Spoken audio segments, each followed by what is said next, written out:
One of the most important things we can do in a combat environment is communicate over distance to friendly forces. And naturally, most of the time we have radios for that, but there are plenty of times where we don't want to talk on the radio and give off that electromagnetic signature, or maybe we're so close that a radio isn't going to communicate as quickly as just maybe doing like challenge and password to verify that friendly forces are there. Maybe you can do the same thing, challenge and pass, with a light solution so that the friendlies know who you are.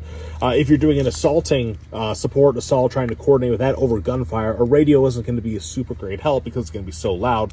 So you can have a whistle. Whistles are great at just coordinating. Like, one whistle blast means to assault, 2 whistle blasts means to shift fire. You can create all sorts of little signals like that for you.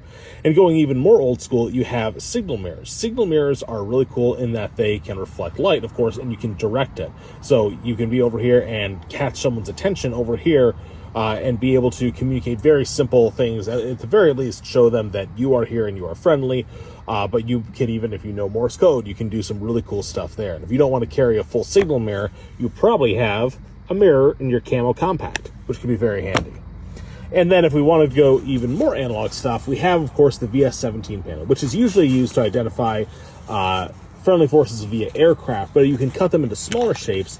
And if you have a team that knows how to use them, there are a lot of different things you can do where you can say, okay, from a distance, I hold up this square. If I turn it over so that you have a strip of pink over here, that means one thing. If I fold a corner in, that means another. If it's solid pink, solid orange, that means something different. And you can have a very complex signaling system that is used pretty extensively in naval systems and historically with flag before the invention of radio. But you can do a lot of cool stuff with just this little thing that folds up nice and tight. So naturally, a lot of this stuff you don't use as much because radios make it really handy to use, but it's nice to know these techniques and know that these techniques exist if for whatever reason you don't want to or aren't able to use radio.